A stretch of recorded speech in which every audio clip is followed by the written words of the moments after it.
And we're looking at the issue of football violence, football-related violence, and of course it comes off the back of the behaviour of Paris Saint-Germain fans last weekend when the team was successful in winning the European Cup for the second successive season.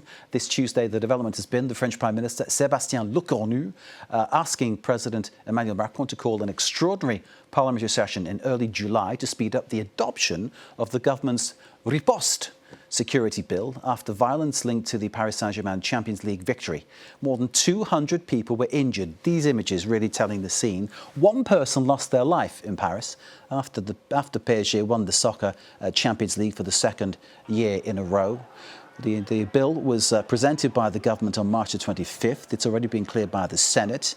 It targets what the government calls everyday disorder, including illegal rave parties, misuse of nitrous oxide, fireworks, mortars and drug use, and would widen some police and surveillance powers. Selena Sykes takes up the story. For the vast majority, it was a weekend of jubilation after PSG won back-to-back Champions League trophies. But these images of celebration in the French capital were marred by a minority. As clashes broke out between civilians and police, cars and bikes were set on fire and shops were looted in Paris and other cities.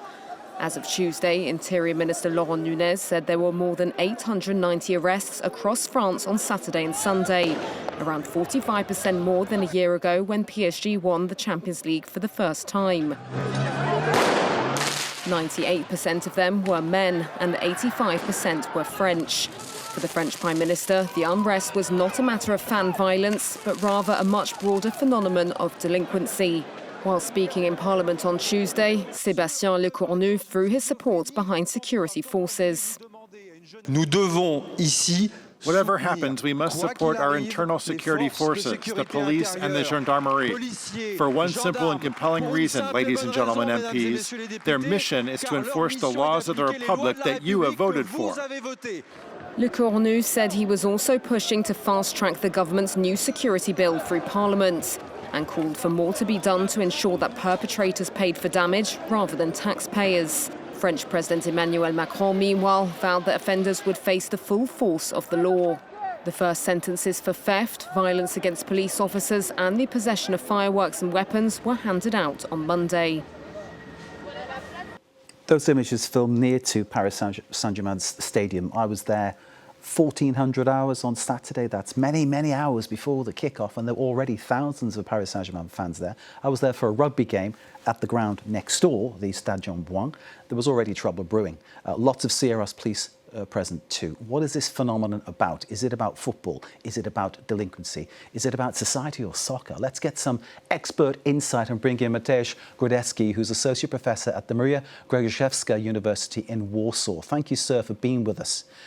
What's your feeling? Is it soccer or is it society? Actually, it's both. The soccer is culturally related to the violence due to some contingent historical processes which, started in England in the 1960s and then have spread to the other European countries. But also, this is like a social practice which is connected to the football, but there are also some wider there may be some wider social problems which can facilitate this kind of violence. It's funny because a lot of these people taking part, they're not poor. They're not like sort of disgruntled poor people who don't have, 100 euros, 120 euros to buy a nice Paris Saint-Germain shirt. Often you see they're wearing, top-line designer gear. So it's not about being poor. It's not about being sort of not having opportunities. There's something else going on, isn't there? Yeah, the research shows that usually the violence is about two things. It's about masculinity, proving one's masculinity by aggression, by showing other people that you are more tough than they are. And the second one is about excitement. So this concept says that we are living in unexciting societies when everything is everything is. This is not exciting because our life follows some rules, and the violence at football games provides some excitement. Indeed. I hear what you're saying about that, because it does kind of give that sense of liberation when you're in the moment in a football match. You can express and shout and do what you want. I grew up with the football environment. I played a bit of football as a kid.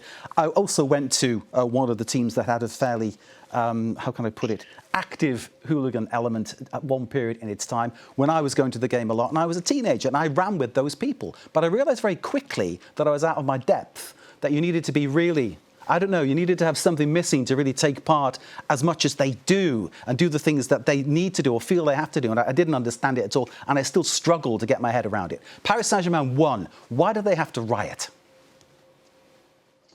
To be honest, I don't know.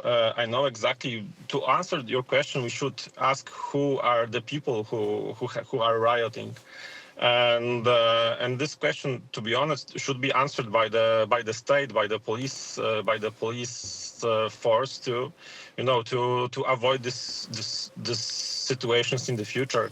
Because this is one of the biggest mistakes like the European countries did in the past, that they try to manifest they try to address the manifestation of football-related violence, but they have never tried to address the real causes, social causes behind this. That's why they're asking the question who precisely has been engaged in this kind of disorder is the key to understand this. You mentioned earlier that in the 1960s, the phenomenon came to the fore in England, and many people who are ignorant on this matter still call it the English disease. But the truth is it's changed, hasn't it? Yeah. Poland has a big problem. Serbia has a massive problem. You go across Eastern Europe, it's a big problem around there. Italy has a big problem too. And obviously, as we're seeing here, France, at a certain time, falls into this kind of mentality that you have to wreck everything around you. What happened in England to change it was the Heysel disaster of '85, the ban of English clubs from Europe, when Liverpool fans rioted against Juventus fans in Brussels. 38 people were killed, Italian fans. And then the Hillsborough Stadium disaster in 1989, when 96 Liverpool fans lost their lives in what was deemed to be a mismanagement of the stadium.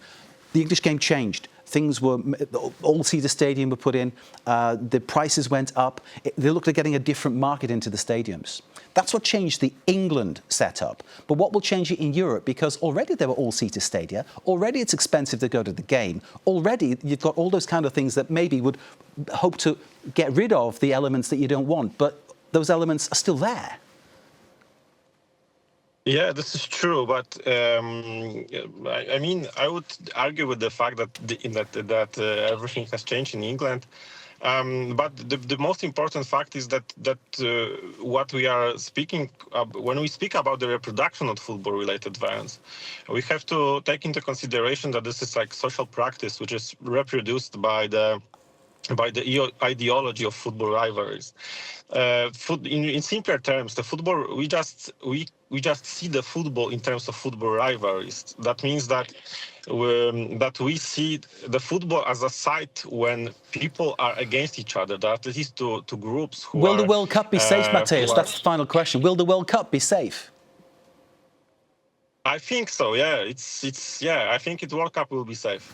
Okay, well that's something that's reassuring. I'm going to watch it on TV because I can't get over to watch it. And I hope you enjoy watching the games as they go out too, and hopefully it passes off in a very peaceful manner.